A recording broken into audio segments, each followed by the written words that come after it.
ఏర్పడి 10 సంవత్సరాలు అయిపోయింది. ఈ 10 సంవత్సరాలలో 10 అడుగులైన అభివృద్ధిలో ముందుకేసామా?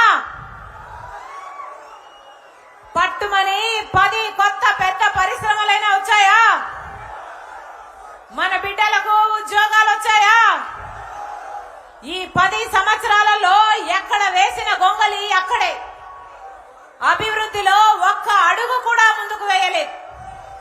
ఈ 10 సంవత్సరాలలో ప్రపంచమంతా పక్కనున్న రాష్ట్రాలంతా వేగంగా దూసుకుపోతుంటే అభివృద్ధిలో మన రాష్ట్రంలో మాత్రం ఒక్క అడుగు కూడా ముందుకు పడకపోతే మిగతా రాష్ట్రాలలో పోలిస్తే మన రాష్ట్రం 25 అడుగులు 25 సంవత్సరాలు వెనకబడింది ఆంధ్ర రాష్ట్రం.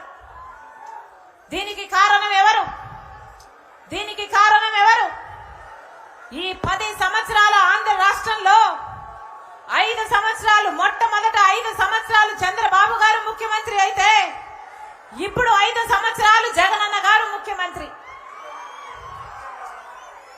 10 సంవత్సరాలలో కాంగ్రెస్ పార్టీ ఆ రోజు రాష్ట్రం ఏర్పడే రోజున 10 సంవత్సరాల కింద 5 సంవత్సరాలు ప్రత్యేక హోదా కాంగ్రెస్ పార్టీ ఇస్తానని అంటే ఆ రోజు మోడీ గారు చెప్పిన మాట, తిరుపతిలో పుణ్యక్షేత్రంలో నిలబడి మోడీ గారు చెప్పిన మాట 5 సంవత్సరాలు ప్రత్యేక హోదా సరిపోదు, 10 సంవత్సరాలు బీజేపీ పార్టీ అధికారంలోకి వస్తే 10 సంవత్సరాల ప్రత్యేక హోదా ఇస్తామని చెప్పాడు మోడీ గారు.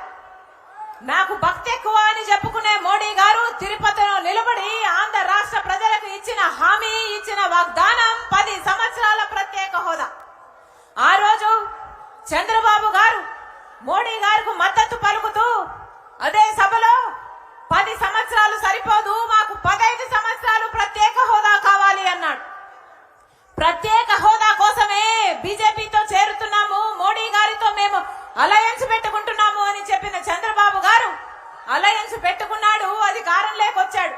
కానీ ప్రత్యేక హోదాను మాత్రం మర్చిపోయాడు చంద్రబాబు గారు.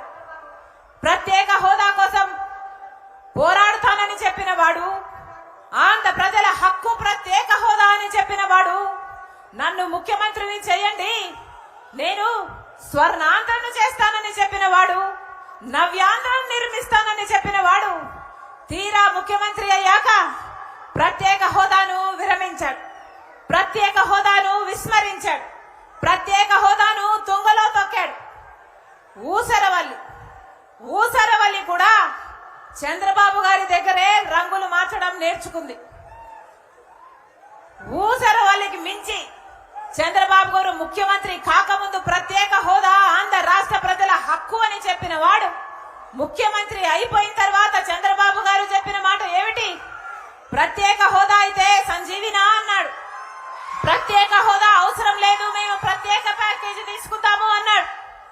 తీరా ప్రత్యేక హోదా కోసం ఎవరైనా పోరాడితే వాళ్ళ మీద కూడా కేసులు పెట్టాడు, వాళ్ళను కూడా జైల్లో పెట్టాడు. ఆ రోజు ప్రతిపక్ష నాయకుడు జగనన్న గారు, ఆ రోజు జగనన్న గారు ప్రత్యేక హోదా కోసం ఎన్నో దీక్షలు చేశాడు, నిరాహార దీక్షలు చేశారు, పోరాటాలు చేశారు. ఆఖరికి జగనన్న గారు ఆ రోజు చెప్పిన మాట, ప్రత్యేక హోదా కోసము ఎంపీలందరము మూకుమ్మడి రాజీనామాలు చేద్దాము అన్నాడు. మూకుమ్మడి రాజీనామాలు చేసి